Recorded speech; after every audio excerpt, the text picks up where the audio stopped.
ओम श्री सद्गुरु परमात्मा ने नमः। ज्ञान गली में होरी खेलें, मची प्रेम की कीच। ज्ञान गली में होरी खेलें, मची प्रेम की कीच। उस ज्ञान की गली में प्रेमानंद की होली खेलें। बाहर की दलदल में कमल खिलते हैं, प्रेम की दलदल में परमात्मा का अनुभव खिलता है। लोभ मोह दोऊ कटिभागे, सुन सुन शब्द अतीत। लोभ माना संसारी विषय, अनुकूलता और चाहिए। मोह माना मिटने वाले असत शरीर को मैं मानना और वास्तविक मैं को न जानना। अनहद नाद सुनने के बाद लोभ और मोह दोनों भाग जाते हैं। त्रिकुटी महल में बाजा बाजे, होत 36 राग।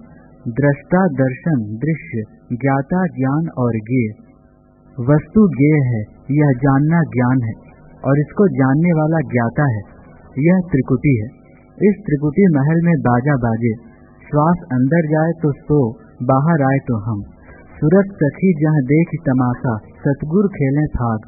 देखने के रूप अनेक, सुनने के शब्द अनेक, सूंघने की गंध अनेक, स्पर्श की वस्तुएं अनेक, परंतु इन अनेकों में देखने की और साक्षी की सत्ता एक की एक। इंगला पिंगला सुषुम्ना हो, सूरत निरत दो नारी। इंगला इड़ा यानी वह नाड़ी जिससे बाईं नासिका का श्वास चलता है, और पिंगला यानी वह नाड़ी जिससे दाईं नासिका का श्वास चलता है। दाईं और बाईं नाड़ी के बीच श्वास चलता है सुषुम्ना नाड़ी में। उसमें आत्मा के आनंद को उभारने की सुंदर व्यवस्था है। अपने पिया संग होरी खेलें, लज्जा कान निवारी। अपने पिया, अपने चैतन्य, अपने आनंद स्वभाव के संग होली खेलें। सुन्न शहर में होत कुतूहल, करें राग अनुराग। एकदम शांत रात्रि को शून्य सी सुषुप्ति की अवस्था में ही सब जाते हैं। अपने पुरुष के दर्शन पावें पूरन प्रेम सुहाग। अपने असंग पुरुष, अपने आनंद पुरुष में विश्रांति पाते हैं, उसका आनंद और माधुर्य जगाते हैं। सतगुरु मिले अगुआ निज पायो, मार्ग दियो लखाए। कहें कबीर जय गति पावे, सो जीव लोक सिधाए। संत कबीर जी कहते हैं, निज स्वरूप को पाए हुए सद्गुरु रूपी अगुआ मुझे मिले और उन्होंने निज स्वरूप का मार्ग दिखा दिया। जो इस गति को, इस प्रकार की होली को पाता है, वह जीव लोक लोकांतर के बंधनों से मुक्त आत्मा हो जाता है। यह मन निपट अनारी, होरी खेले न जाने। इसके सिवाय के अनाड़ी लोग होली खेलना नहीं जानते। वे जूता उछालते हैं, रासायनिक रंग लगाकर रोमकूपों को और शरीर की सप्त धातुओं और सप्त रंगों को उत्तेजित करते हैं। यह मूर्ख लोगों की होली है। सद्गुरु के साथ सत शिष्यों की यह होली तो ऐसी है कि जिसमें जो होली सो होली। परमात्मा के साथ फाग खेलने वाले गुरु के साथ जिन्होंने होली खेली, वे तो सबसे निराले हैं। होली के बहाने जन्म मरण से पार होकर उनकी सारी यात्रा सफल होली। काल से अकाल की ओर। पूज्य बापूजी। महाशिवरात्रि 10 मार्च। 100 यज्ञों से भी अधिक पुण्य पंचाक्षर मंत्र का जप करते हुए शिव मूर्ति पूजन करने से होता है, लेकिन शिवलिंग का ओमकार मंत्र से पूजन उससे भी अधिक पुण्यदायी है। और अंतरात्मा शिव का एकांत में चिंतन करके ध्यान मग्न होना तो जीव को ऐसी ऊंची दशा देता है कि परम आनंद स्वरूप आत्मा में उसकी स्थिति होने लगती है। गृहपति नामक एक बालक जिसकी उम्र 9 साल थी, उसकी माता शुचिष्मति और पिता मुनि विश्वानर थे। देवर्षि नारद जी ने हस्तरेखा देखकर चिंता व्यक्त की कि 12वें वर्ष में इसके ऊपर बिजली अथवा अग्नि द्वारा विघ्न आएगा। जो लड़का 10 साल का हुआ तो माँ बाप चिंतित होने लगे। बुद्धिमान बालक गृहपति ने कहा, मैं अपने पिता और माता को चिंतित देखूं, यह मुझे अच्छा नहीं लगता। आपको ऐसा कौन सा दुख है जो आप दुखी हो रहे हो? क्या देवर्षि नारद जी की वार्ता शांति से अल्प विराम पूर्ण विराम लोग सुन रहे हैं। गृहपति नामक एक बालक जिसकी उम्र 9 साल थी, उसकी माता शुचिष्मति और पिता मुनि विश्वानर थे। देवर्षि नारद जी ने हस्तरेखा देखकर चिंता व्यक्त की कि 12वें वर्ष में इसके ऊपर बिजली अथवा अग्नि द्वारा विघ्न आएगा। जो लड़का 10 साल का हुआ तो माँ बाप चिंतित होने लगे। बुद्धिमान बालक गृहपति ने कहा, मैं अपने पिता और माता को चिंतित देखूं, यह मुझे अच्छा नहीं लगता। आपको ऐसा कौन सा दुख है जो आप दुखी हो रहे हो? क्या देवर्षि नारद जी की वार्ता आपको याद है?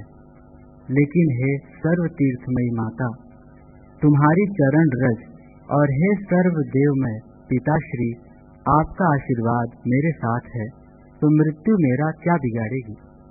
मैं मृत्यु से पहले ही महामृत्युंजय शिव जी को प्रसन्न कर लूंगा। 11वां वर्ष शुरू हुआ तो माता पिता का आशीर्वाद लेकर वह काशीपुरी के लिए चल पड़ा। वहां ओम नमः शिवाय मंत्र का जप करता और ध्यान करता। 12वां वर्ष शुरू हुआ। अब मौत की घड़ियां आने वाली हैं। जप करता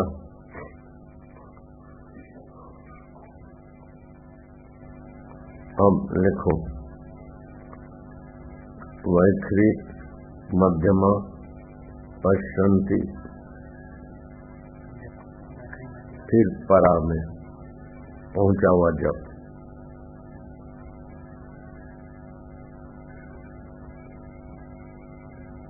परम सामर्थ्य परम सुख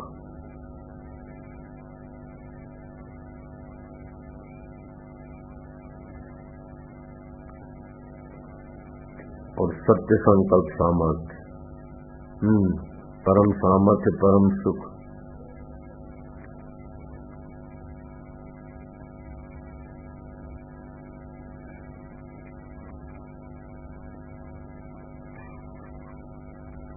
प्रकृति के नियमों के पार करने में सक्षम है, ये जोड़ देना है जी।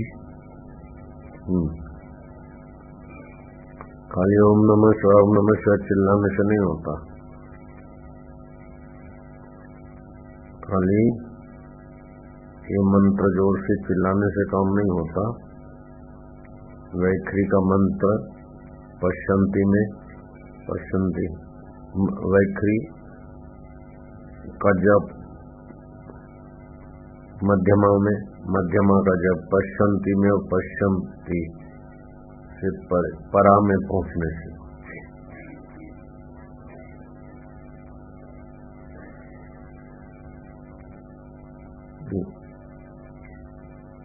ये जोड़ देना उसमें। चलो आगे।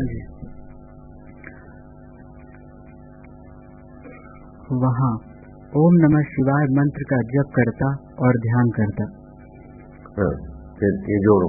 वैखरी का जप मध्यमा में, मध्यमा का पश्यन्ति में, पश्यन्ति से परा में पहुंचा हुआ जप परम सामर्थ परम सुख का दाता है। परम सुख सिद्धि का दाता, सुख सिद्धियों का दाता, सुख सिद्धियों का दाता है। सुख सिद्धियों का दाता क्या? सुख सिद्धियों की मूल है। दाता क्या? मूल है। दाता कोई बाहर से तोड़े आता, अपना ही मूल है। सुख सिद्धियों का मूल है। प्रकृति के नियमों को पार करने में कराने में समर्थ है। खाली मंत्र जोर से चिल्लाने से कुछ नहीं होता। कुछ नहीं होता मतलब सामान्य लाभ होता। खाली मंत्र जोर से चिल्लाने से सामान्य लाभ होता है। चिल्लाने से नहीं, चिल्लाने हटा दे सब जी। मंत्र जो अपने से सामान्य लाभ होता है जी। बस चलो। 12वां वर्ष शुरू हुआ। अब तो मौत की घड़ियां आने वाली हैं। तभी एकाएक वज्रधारी इंद्र प्रकट हुए और बोले, विप्रवर, मैं तुम पर प्रसन्न हूँ। अभी बढ़िया पड़ता है। ठीक है, शाबाश। कुछ वरदान मांग लो। बालक, मेरे तो इष्ट देव शिव हैं, मैं उन्हीं से मांगूंगा। इंद्र, आत्मा तो एक ही है, जब मैं देता हूँ तो फिर शिव जी से मांगूंगा, ऐसा हट क्यों करता है? हट छोड़, मांग ले। नहीं, निष्ठा एक में ही होनी चाहिए। तू बच्चा है, अक्ल का कच्चा है, वरदान मांग ले। तुम्हारे वरदान से मुझे क्या मिलेगा? तुम तो सती अहिल्या का सतीत्व तोड़ने वाले पर्वत शत्रु हो। यह मैंने कथाओं में सुना है। तुम्हारे वरदान में और शिव जी के वरदान में काफी फासला है। इंद्र ने अपना उग्र रूप दिखाया, मानो अंगारे उड़ेल रही हैं उनकी आंखें, और वज्र से भी आग की ज्वालाएं निकलने लगी। बालक गृहपति डर कर बेहोश हो गया। बेहोश तो हो गया, लेकिन होश और बेहोशी को जानने वाले अंतरात्मा शिव में तो शांत हुआ। थोड़ी देर में भगवान शिव जी प्रकट हुए, सिर पर हाथ रखकर बोले, गृहपति बेटा, तू इंद्र के क्रुद्ध रूप को देखकर डर गया? तू डर मत, तेरी परीक्षा लेने को मैं ही इंद्र बनकर आया था। अब काल तेरा क्या बिगाड़ेगा? तू तो आदरणीय हो जाएगा, पूजनीय हो जाएगा। शिवरात्रि का व्रत करने वाले, शिव स्वरूप आत्मा में विश्रांति पाने वाले और माता पिता का आदर करने वाले को कौन सा काल मार सकता है? जो कभी न मरे, उस अकाल आत्मा में तेरी स्थिति हो, ऐसा मैं तुम्हें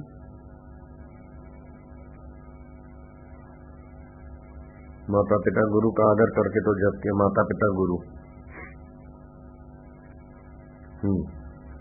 माता पिता गुरु का आदर करने वाले को कौन सा काल मार सकता है? जो कभी न मरे, उस अकाल आत्मा में तेरी स्थिति हो, ऐसा मैं तुम्हें वरदान देता हूँ। शिव जी को वास्तव में सभी अकाल आत्मा में स्थित है, लेकिन काल वाले शरीर, इंद्रिय, मन को मैं मेरा मान के धोखा खा रहे हैं। सभी न चाहे तो भी अकाल में स्थिति है। प्रलय हो जाता है तो काल में ही प्रलय होता है, फिर भी अपन रहते हैं। कई बार प्रलय हो गया, कई बार मृत्यु हो गई, अभी है ना अपन। तो वास्तव में अपन अकाल में ही है, अपन अकाल आत्मा ही है। काल में शरीर, मन, इंद्रिय, अष्टधा प्रकृति काल में है। उस प्रकृति को जानने वाला अकाल है। जब ये सूरज है तो गर्मियों में इसकी गर्मी से कई लोग, जहाँ टेम्परेचर 48, 50, 52 होता है, कई मर जाते हैं। लेकिन फिर दूसरा सूरज भी आता है आकाश गंगा का, थोड़ा नीचे, तो चल मेरे भैया, ऐसे करके 11 सूरज और आते हैं। 12 सूरज तपते तो सारा ये लो तत्व ये सब पिघलते। तो एक नित्य प्रलय होता है, रात को सो जाते हैं, दिन भर का सब चट प्रलय। दूसरा नैमित्तिक प्रलय, जैसे भोपाल कांड, भूकंप, मोरबी कांड, अमेरिका में कांड, देश विदेश में जो भी, वो नैमित्तिक प्रलय है। तूफान का प्रलय, भूकंप का प्रलय, बाढ़ का प्रलय, वो नैमित्तिक प्रलय।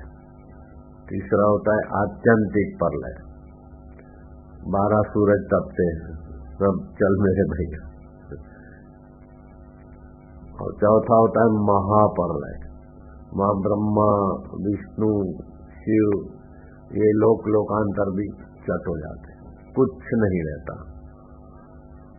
कुछ नहीं रहता फिर भी रहते हैं ना, कुछ नहीं रहने को जानने वाला तो रहता है ना, वो अकाल पुरुषात्मा सभी है।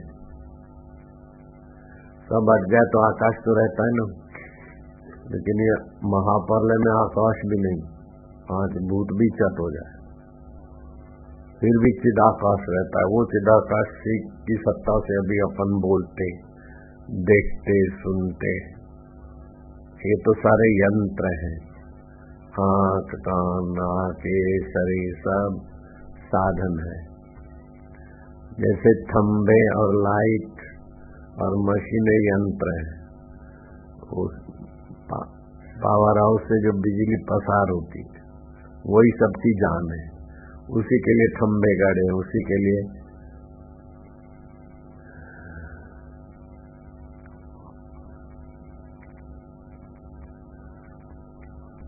मीटर है, उसी के लिए सारी सिस्टम में है। पावर महत्व है। ये तो पावर आता जाता है, वो पावर ज्यों का त्यों रहता है, चिदानंद। वास्तव में सभी वही है। 12 सूरज क्या करोड़ सूरज तपे फिर भी आप मिट नहीं सकते, मर नहीं सकते, ऐसा है आप सभी। जैसे समुद्र में झाग हो गई, बुलबुले हो गए, तरंग हो गए, भंवर हो गए, मैला मतला पानी हो गया, साफ सुथरा हो गया, लेकिन समुद्र का जो जल तत्व है गहराई में ज्यों का त्यों है, जो ऊपर सब उछल कूद है। वो जल तत्व भी देखो तो बाष्पीभूत हो जाए, फिर भी वो जल है। फिर कहीं बर्फ होके पड़ता है तभी भी जल है, फिर गंगा होके बहता है तभी भी जल है।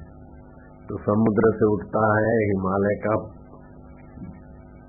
ग्लेशियर बनता है, फिर गंगा यमुना बहता है, फिर नदी नालों में गुजरता है। वो कहीं बाष्पीभूत तो कहीं गट्टरभूत, कहीं कुछ, लेकिन जल तत्व ज्यों का त्यों रहता है।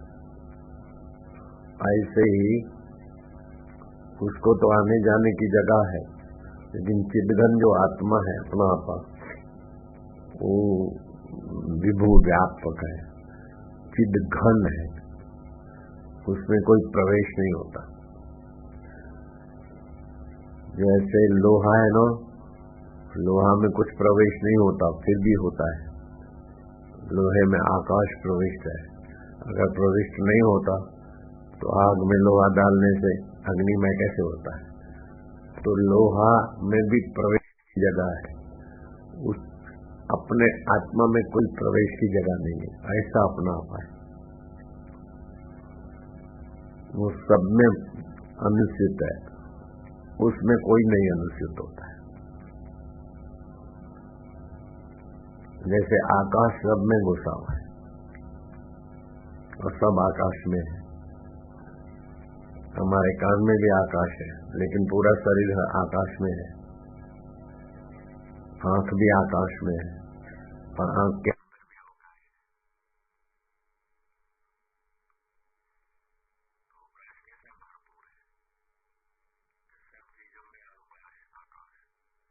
सब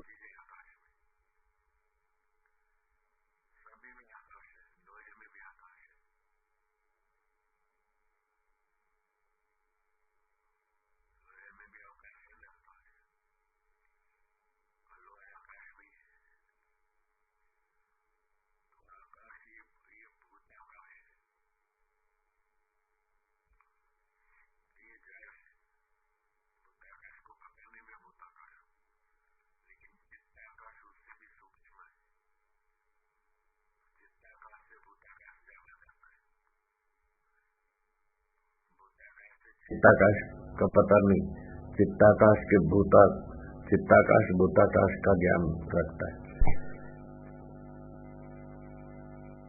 क्योंकि चित्ताकाश चिदाकाश के निकट है, तो परमात्मा चिदाकाश है, ये भूताकाश है। दूसरा चित्ताकाश, तो परमात्मा जहाँ से मैं फूटता है वो चिदाकाश है। वो ज्यों का त्यों रहता, 12 सूरज तपो,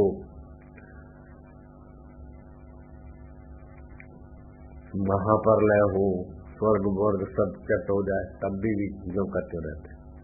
तो कई बार प्रलय हो गया, तुम्हारा हमारा सब कुछ चट हो गया, शरीर वरीर कुछ नहीं रहा, फिर भी अपन रहे। तो इस दृष्टि तो फिर स्फुरित हुए।